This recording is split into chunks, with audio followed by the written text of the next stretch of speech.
yapıyorsa işte falan fistan bizi zor durumda bırakıyorsun. Yani şu an sektörün önü tıkanmak üzere. Yani satış konusunda artık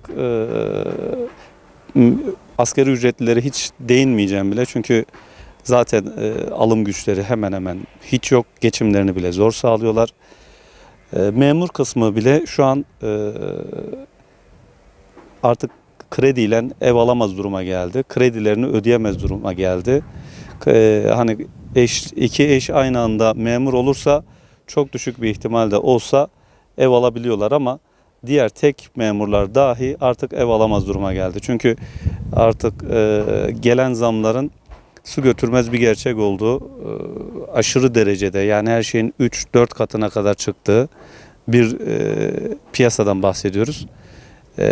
Biz bu binaya başladığımızda ilk satış fiyatımız 280 bin lirayken şu an satış fiyatımız 900 ila 1200 lira arasında değişiyor. Yani ortalama 3 katıyla 4 katı arasında piyasa değişti. Hani burada her şeye gelen zamlardan beraber bu işe en büyük destekçi olarak da ben belediyeleri görüyorum. Kendim faaliyette bulunduğum Şehit Kamil ilçesi adına veya Şahin Bey adına söylersek, hani belediyeler normalde arsa arzı konusunda müteahhitlere yardımcı olması gerekirken daha çok destek yerine köstek oluyorlar. Nasıl? Şöyle ki, normalde burada arsa arzları, biz buraya başlarken piyasada piyasa değeri 1000 liralık arsayı, 900 liralık arsayı biz belediyeden hissedarı olduğu hisseyi 2000 liradan satın aldık.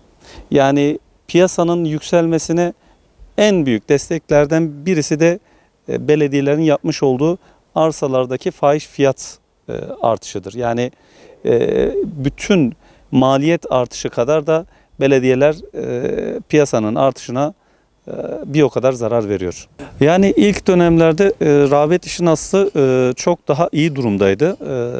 Hani millet ev sahibi olma şeyindeydi. İşte piyasa yükselirken en azından paramız değer kazansın açısından bayağı bir rağbet vardı. Tabii maliyetler arttıkça insanların sayısı azaldı. Şu an artık hemen hemen yok denilecek durumda. Çünkü artık insanlar evleri alıp kredileri, zaten kimsenin nakiti şeyi yoktur.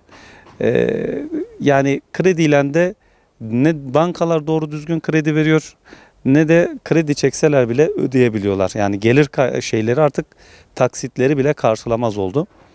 Hani bundan dolayı talep şu an düşmüş durumda. Önümüzdeki süreç, yani ben 6 ay sonrası içinde piyasanın daha da durağanlaşacağını düşünüyorum. Maliyetler bu şekilde sabit tutulmazsa bir 5-6 ay sonra durağanlık daha da artacak. Şunu da eklemek isterim ki biz bu inşaata başladığımızda inşaat metrekare maliyetleri ortalama 800 ila 900 TL arasındaydı. Bugün ise yeni projeler için metrekare maliyet hesabı yaptığımızda ortalama 4500 lira üzerinden hesaplama yapıyoruz. Yani burada ortalama %500 gibi bir fahiş bir artış var. Bununla birlikte yine belediyelerin arsa kesintileri konusunda, biz burayı dediğim gibi az önce de söyledim. Arsasını alırken piyasa değeri 1000 lira olan arsanın metrekare maliyeti belediyelerin başarısından dolayı, yani şu an için 5000 lira, 5500 lira bandında metrekare maliyeti var. Yani burada da yine baktığımızda 5,5 kat fiyat artışı var.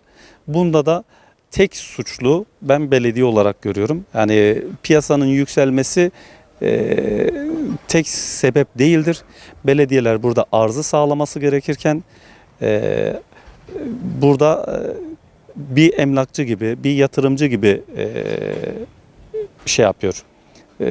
çalışıyor. Bu da piyasaların artışını, yükselmesini tetikliyor.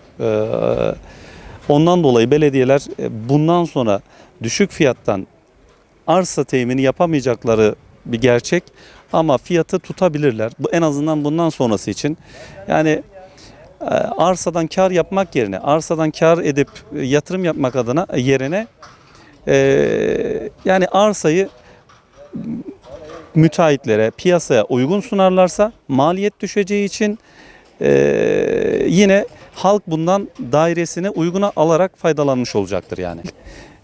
Kurtarabilecek en düşük fiyatlardan piyasaya sunmaları, piyasadaki balon dediğimiz aşırı derecede yükselişi frenlemesidir. Yaklaşık 8 yıldır sektörde faaliyet göstermekteyim.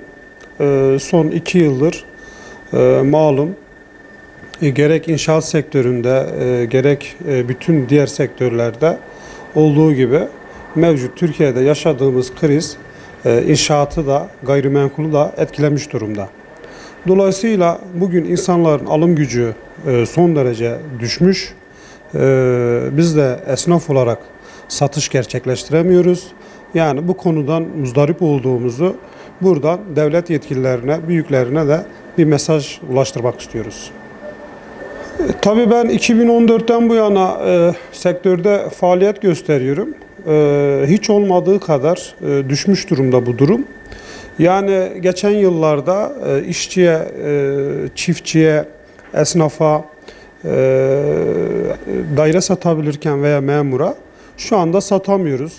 Özellikle son 6 aydan bu yana da yani siftahımız bile yok diyebilirim bu noktada. Yani bu noktada şunu görüyorum. Maalesef ki Türkiye'de şu ana kadar yükselişe geçen hiçbir ürün hiçbir zaman geri indirime gitmemiştir. Yani önümüzdeki günleri daha karanlık görüyorum. Hiçbir şekilde aydınlık göremiyorum maalesef. Özellikle yaşadığımız ilimizde, Gaziantep'te kira noktasında insanlar çok mağdur. Düğün yapanlar, yeni evlenecek olan çiftlerimiz kiralık daire bulamıyor. Yani mevcut şartlarda ülkemizde asgari ücret 5.500 iken burada en kötü bir 2+1'in kirası 3.500 ile 4.000 arası. Yani ekonomik krizin daha da derinleşeceğini düşünüyorum. Bu şekilde de bir iyileşme, ileriye dönük piyasanın rahatlaması manasında da hiçbir emare göremiyorum. Yani üzülerek belirtmek istiyorum ki şu anda Gaziantep'in birçok noktasında özellikle müteahhit işi yapan arkadaşlar, iş adamları neredeyse batmış. Birçoğu da zaten batıyor da. Yani dediğim gibi sadece emlak sektörü, gayrimenkul sektörü değil, ülke olarak, Türkiye olarak, Gaziantep'li olarak ülkemizin, ilimizin her köşesinde bir ekonomik kriz faciası yaşanıyor zaten şu anda. Yani çok mağdur olacak çünkü insanlar birçoğu temelden daire almış, birçoğu yatırım yapmış. Bu yatırımlar yarın öbürsü gün müteahhitler iş yapamayınca, inşaatı bitiremeyince bloğunu vesaire ortaya mağdur insanlar çıkacak. Yani bu noktada devletin özellikle inşaat sektörü ve inşaat sektörünün alt kalemleri olan birçok kalemde de inşaat girdi maliyetlerine, malzeme girdi maliyetlerine bir el atmasını bekliyoruz ve umuyoruz. Yoksa bu durumda yani sadece bizim sektörümüz değil, bütün sektörlerin batacağını düşünüyorum ve öyle hissediyorum.